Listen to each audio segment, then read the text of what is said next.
Hello everyone, welcome again to my channel. तो आज हम एनसीईआरटी ईवीएस के क्लास 4th के चैप्टर नंबर 23 को पढ़ेंगे, जिसका नाम है पोचमपल्ली। इस चैप्टर में रंग बिरंगे धागों से होने वाली बुनाई या फिर मतलब बुनाई के बारे में ही बेसिकली इस चैप्टर में बात की गई है। और ये जो चैप्टर है वो 5 पेजेस का है एंड इसमें कुछ कुछ पॉइंट्स जो है वो इम्पॉर्टेंट है आपके लिए सीटेट के पॉइंट ऑफ व्यू से।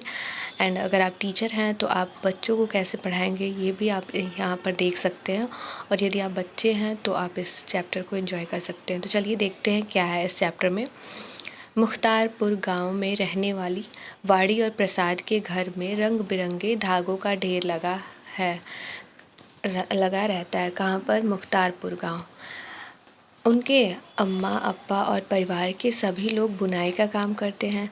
यह बुनाई बहुत ही सुंदर और अपने आप में अनोखी होती है। उनका परिवार तेलंगाना राज्य के पोचमपल्ली कस्बे के पास है। तो पोचमपल्ली कहाँ पर है? तेलंगाना राज्य में है। यहाँ ज़्यादातर परिवार बुनकर है, इसलिए इस परिवार को पोचमपल्ली नाम से पहचाना जाता है। इस बुनाई को पोचमपल्ली नाम से पहचाना जाता है। यानी कि वहाँ के जो पोचमपल्ली कस्बा है वहाँ पर ज़्यादातर जो फैमिली है वो बुनाई का काम करती है, इसलिए जो ये बुनाई है वहाँ की जो बुनाई है उसको उस जगह के नाम से जाना जाता है, पोचमपल्ली बुनाई के नाम से जाना जाता है। अब देखते हैं, इन गाँव के लोग बहुत पुराने समय से यह काम कर रहे हैं। वाड़ी और प्रसाद के अम्मा अप्पा ने अपने परिवार के बड़ों से यह बुनाई सीखी। अब वाड़ी और प्रसाद भी स्कूल से आकर अपने अम्मा अप्पा की मदद करते हैं। तो पोचमपल्ली जो कस्बा है वो कहाँ पर है? तेलंगाना राज्य में का छोटा सा एक गांव है। और वहाँ की जो बुनाई है वो पोचमपल्ली के नाम से प्रसिद्ध है, यानी वहाँ पर ज़्यादातर लोग बुनाई का काम करते हैं। अब देखते हैं हम अध्यापकों के लिए क्या दिया है कि बच्चों का ध्यान इस ओर दिलाएं कि पारंपरिक व्यवसाय अधिकतर घर में ही सीखे जाते हैं। इनमें पोचमपल्ली कारीगरी की तरह बहुत सारे हुनर सीखने होते हैं। इसी तरह से अन्य पारंपरिक व्यवसायों जैसे कालीन बनाना, खिलौने बनाना, इत्र बनाना इत्यादि इस पर चर्चा करवाई जा सकती है। और बच्चों को भारत के नक्शे में आंध्र प्रदेश ढूंढने के लिए कहें। तो बच्चों को आंध्र प्रदेश ढूंढने के लिए भारत के नक्शे में कहा जा रहा है।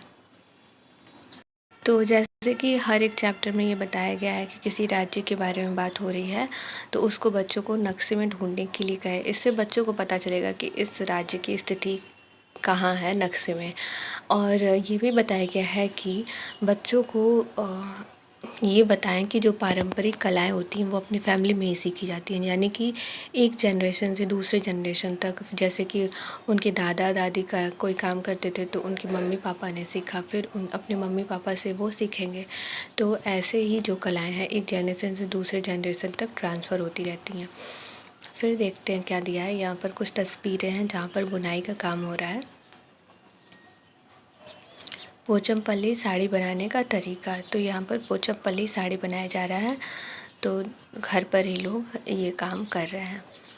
फिर देखते हैं धागे से कपड़े तक। अप्पा पोचमपल्ली से धागे की लड़ियाँ लाते हैं, यानी कि जो वाड़ी और प्रसाद है उनका तो गांव मुख्तारपुर है जो पोचमपल्ली से सटे हुए हैं। तो ये इनके अप्पा जो जाते हैं वो पोचमपल्ली से धागे की लड़ियाँ लाते हैं। अम्मा लड़ियों को उबलते पानी में डालकर उनकी गंदगी और दाग धोती है। फिर सब मिलकर धागों को सुंदर रंगों से रंगते हैं और सुखाकर उनकी गट्ठी बनाते हैं। धागे की गट्ठियाँ करघे पर लपेटी जाती हैं, फिर इनसे कपड़े बुने जाते हैं। रेशम का धागा हो तो रेशमी कपड़ों को बनाया जाता है। साड़ियाँ या सूटों के लिए कपड़े बुने जाते हैं। सूती धागे से भी साड़ियाँ, कपड़ों के थान और चादरें बुनी जाती हैं। करघे में कई सुइयाँ होती हैं। डिज़ाइन के हिसाब से सुइयों का नंबर घटता बढ़ता है। कारीगर चमकदार रंगों की बहुत सी सुंदर पोचमपल्ली साड़ियाँ बुनते हैं। इन कारीगरों ने अपनी इस कला से इलाके का नाम दुनिया भर में मशहूर कर दिया है। तो पोचमपल्ली की जो साड़ियाँ वो बहुत ही ज़्यादा फेमस हैं और इस वजह से वो जो पोचमपल्ली जगह है वो बहुत ज़्यादा फेमस हो गया है वहाँ की बुनाई और वहाँ की साड़ियों की वजह से, कपड़ों की वजह से। खतरे में कला। ऐसी साड़ी बुनने के लिए अच्छी कारीगरी चाहिए। इसके लिए कई दिनों तक कड़ी मेहनत करनी पड़ती है। फिर भी साड़ियाँ सही दाम में बेचना बहुत मुश्किल होता है। रेशम लगातार महंगा होते जा रहा है। बड़े दुकानदार बुनकरों को तो साड़ी का बहुत ही कम पैसा देते हैं। खुद वे भाव बढ़ा चढ़ाकर बेचते हैं। इसीलिए कई बुनकर यह काम छोड़ रहे हैं। वे अपना गांव छोड़कर बड़े शहरों में मजदूरी करने जा रहे हैं।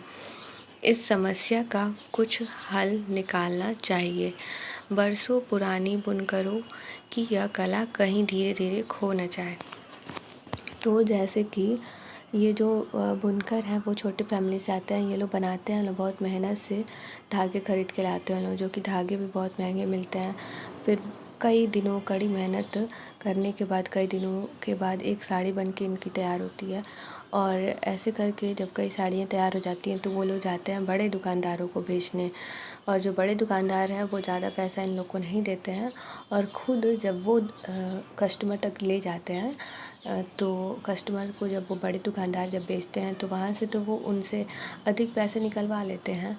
लेकिन यहाँ पे इनका कोई बड़ा शॉप नहीं होता है जो बुनकर होते हैं। इस वजह से वो अपनी साड़ियाँ डायरेक्ट कस्टमर को नहीं बेच पाते हैं और उनको किसी शॉपकीपर की ज़रूरत होती है।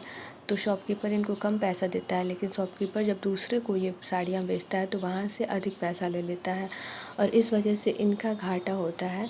जो बुनकर हैं उनकी कड़ी मेहनत और समय लगाने के बावजूद भी कम पैसा मिलता है। पैसा भी लगाते हैं ये, तो पैसा उतना मिलता नहीं है, प्रॉफिट होता नहीं है। तो इसलिए ये लोग ये काम छोड़ करके या फिर अपने आगे की जनरेशन को ये नहीं करने देंगे और किसी और काम में बिज़ी हो जाते हैं और या फिर शहर में जाके बड़े बड़े शहरों में कोई और काम करने लगते हैं और ये काम छोड़ देते हैं। तो इसलिए कहा गया है कि खतरे में है कला, कहीं धीरे धीरे ये कला खो ना जाए। फिर है अध्यापकों के लिए। ऐसे परंपरागत व्यवसायों में भी कई औजारों और कलाओं का इस्तेमाल होता है। इस बात पर भी जोर डालें कि अक्सर एक चीज़ को बनाने के लिए परिवार के सभी लोग मिलकर काम करते हैं और सभी का काम बँटा होता है।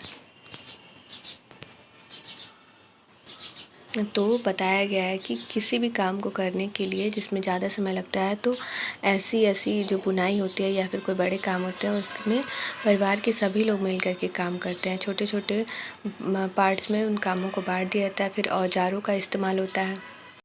फिर देखते हैं यहाँ पे क्या दिया है। चर्चा करो।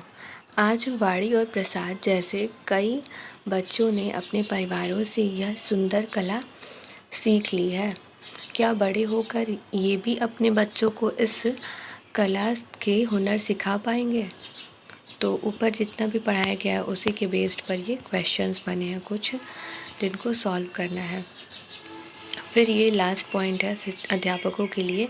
पोचमपल्ली की तरह भारत के कई इलाकों में कुछ खास चीज़ें बनाई जाती हैं। इन चीज़ों के नाम उस इलाके के नाम से ही मशहूर हो गए हैं, जैसे कुल्लू की शॉल, मधुबनी पेंटिंग, असम की सिल्क, कश्मीरी कढ़ाई। इस पर चर्चा करवाई जा सकती है। यानी कि कहीं जैसे पोचमपल्ली की साड़ियाँ वहाँ के उस जगह के नाम से फेमस है, वैसे ही और भी बहुत सारे ऐसी वस्तुएं हैं, ऐसे सामान हैं जो वहाँ की अपनी जगह के नाम से फेमस है। जैसे कुल्लू की शॉल है, मधुबनी में पेंटिंग ज़्यादा होती है और बहुत पुराने समय से होती है, इसलिए मधुबनी पेंटिंग। असम की सिल्क है, कश्मीरी कढ़ाई है, तो ये अपने अपने जगह के नाम से फेमस है। तो बस यही था इस चैप्टर में। यदि आपको ये एक्सप्लेनेशन अच्छा लगा हो तो आप वीडियो को लाइक कर सकते हैं और हमसे जुड़े रहने के लिए चैनल को सब्सक्राइब कर सकते हैं। Thank you.